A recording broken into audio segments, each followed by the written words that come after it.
حسن صاحب، اب دوسری قسط ملنے جا رہی ہے دسمبر میں IMF کی طرف سے، یہ کتنی بھاری پڑے گی عوام پر؟ دیکھیں، پہلے تو ہمیں نگران حکومت کو اور نگران وزیر خزانہ جنہوں نے IMF کے ساتھ جو ایگریمنٹ ہوا تھا اس پر بہترین اور مثبت انداز سے انہوں نے عمل درآمد کیا. اب تک کی اطلاعات یہی ہیں کہ جو ٹیکنیکل دور ختم ہوا اس میں کافی مثبت اطلاعات آ رہی ہیں، بڑی مثبت پیش رفت ہے. اور کل سے 13 مارچ سے لگ بھگ 15 مارچ تک پالیسی معاملات پر جو ہے ڈسکشن ہوگی تاکہ اس کو بہتر انداز میں لے کے چلے. میری بات ہوئی ہے فیڈرل منسٹری فائنانس کے کام سورس سے، تو انہوں نے اس بات کی تصدیق کی ہے کہ شاید 15 نومبر تک SLA اس کا باقاعدہ طور پہ اعلان بھی کر دیا جائے اور ہو جائے گا، اگلی قسط مل جائے گی. مجموعی طور پر کارکردگی انہوں نے کہا بہتر رہی، اور اس میں سب سے زیادہ کردار ڈالر کی اسمگلنگ کو روکنا اور پھر بلیک مارکیٹ کی روک تھام کے حوالے سے جو کیے گئے اقدامات تھے، اس کے ساتھ ساتھ جو ٹیکس کا سسٹم بنایا گیا تھا، جو انہوں نے ہدف مقرر کیا گیا تھا اتنے عرصے میں، اس سے زیادہ ٹیکس کلیکشن کرنا، یہ ایک اچھی پیش رفت دیکھنے کو ملی. لیکن ابھی تک کی اطلاعات کے مطابق صرف 5 اہم ایشوز تھے جو IMF نے جو ہے وہ حکومت کے سامنے اٹھائے ہیں. ایک یہ کہ ایکسچینج ریٹ مینجمنٹ،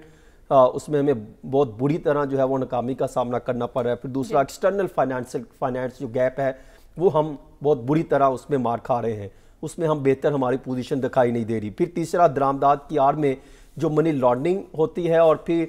مشکوک ٹرانزیکشن ہوتی ہے، اس کو اس حد تک روکنے میں ہم کامیاب نہیں ہو سکے. اس کے لیے انہوں نے کہا کہ آپ بہتر کریں. پھر چوتھی چیز ان کا یہ تھا کہ 1% آبادی ہے کل دولت کا، یعنی وہ 22% رکھتی ہے، اس پر آپ اس طریقے سے ان پر ٹیکس عائد نہیں کرتے، بلکہ جو ٹیکس دے رہے ہیں اسی پر آپ مزید جو ہے وہ بوجھ لاتے چلے جاتے ہیں. پانچواں یہ تھا کہ انہوں نے کہا تھا کہ آپ امیروں پر ٹیکس تو لگائیں، ہم آپ کے ساتھ ہیں، لیکن غریبوں کو ٹیکس پر بوجھ آپ نہ ڈالیں، غریبوں کو ریلیف دیں. لیکن ہوتا کیا رہا ہے کہ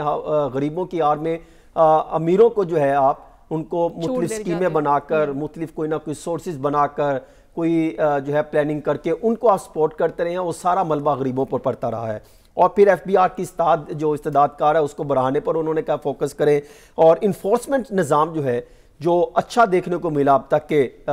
جو چند ماہ میں، کہ انہوں نے کہا اس کو جو ہے اس کا تسلسل رکھا جائے، اس کو مزید بہتر کیا جائے، اور فائنانس بل کے ذریعے مشکوک جو ٹرانزیکشن ہوتی ہے اس کو روکنے کے لیے انہوں نے کہا اقدامات کیے جائیں. یہ جو ہے بڑا فوکس ہوا ہے. پاکستان کی طرف سے جو بتایا گیا ہے کہ ہم جو چائنا سے ہمیں کچھ پیسے مل رہے ہیں، $600 ملین جو کمرشل لون مل رہا ہے، اور پھر جو $2 ارب سعودی عرب سے ہم نے قسط واپس کرنی ہے وہ رول اوور ہو جائے گا. لگ بھگ جون کا یہ خیال ہے کہ شاید مجموعی طور پر $12.5 ارب جو ہے وہ مجموعی طور پر رول اوور ہو جائے گا. لیکن جہاں پر مہنگائی کی اگر آپ بات کریں، جو آپ بتا رہی تھی آئندہ سالوں میں، آئندہ مہینوں میں، دیکھیں مہنگائی کم ہوئی ہے لیکن اس کے اثرات نچلی سطح پر نہیں جا رہے، اور اس کے لیے حکومت کو جو مینجمنٹ ہے، جو ایڈمنسٹریشن ہے، اس کو جو ہے وہ الرٹ کرنا ہوگا. اور اس کے لیے بہتر نظام یہی تھا کہ بلدیاتی انتخابات، جس طرح میں اکثر بات کرتا ہوں کہ نچلی سطح کے معاملات